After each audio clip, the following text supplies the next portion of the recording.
విజయవాడ దిగిన తర్వాత మా మీద మమ్మల్ని లోకేష్ వాళ్ళ ఇంటి ముందు లాక్ చేశారు. అక్కడి నుంచి సచివాలయంకి వెళ్ళండి అని చెప్పి లోపల పంపించేసి లాక్ చేశారు. మేము ఎటు వెళ్ళామో ఏం చేస్తున్నామో ఎవరికి ఏం అర్థం కావట్లేదు. 23న సరే వాళ్ళ వైఖరి ప్రభుత్వం వారి వైఖరిని మార్చుకోకుండా 23న ఎగ్జామ్ పెట్టిందంటే మన మీద దెబ్బ కొట్టనివ్వండి, తీసుకుందాం. 27 నుంచి మన వయోజనుల ఓటు హక్కుని వినియోగించుకుంటూ 27 నుంచి పడతానే ఉన్నాం. మనం బాగుపడినప్పుడు ఏ ప్రభుత్వం మనకి సహాయం చేయనప్పుడు మనం ఎవరికి ఎదగడానికి సహాయం చేయని అవసరం లేదు.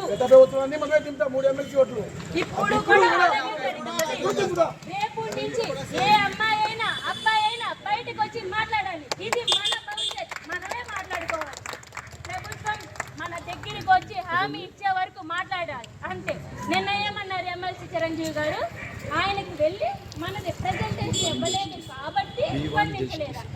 మరి నోటిఫికేషన్ వచ్చిన వెంటనే రాష్ట్రంలో తప్పులున్నాయని స్పందించింది ఎవరు? ఆయనే కదా. అప్పుడు ఎవరు ఇచ్చారు రిప్రజెంటేషన్? ఆయన కళలో ఊహించుకున్నారా? మన ప్రజాప్రతినిధులు మన తరఫున గవర్నమెంట్ వారికి విన్నవించుకోవాల్సింది వాళ్ళే.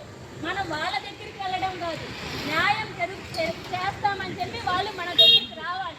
రేపంతా మనమంతా సంఘటితం అవుతేనే మనం అనుకున్న విజయం దక్కుతుంది. లేదా మన స్వార్థపరులాగుంటే మన భవిష్యత్ నాశనం అయిపోతుంది.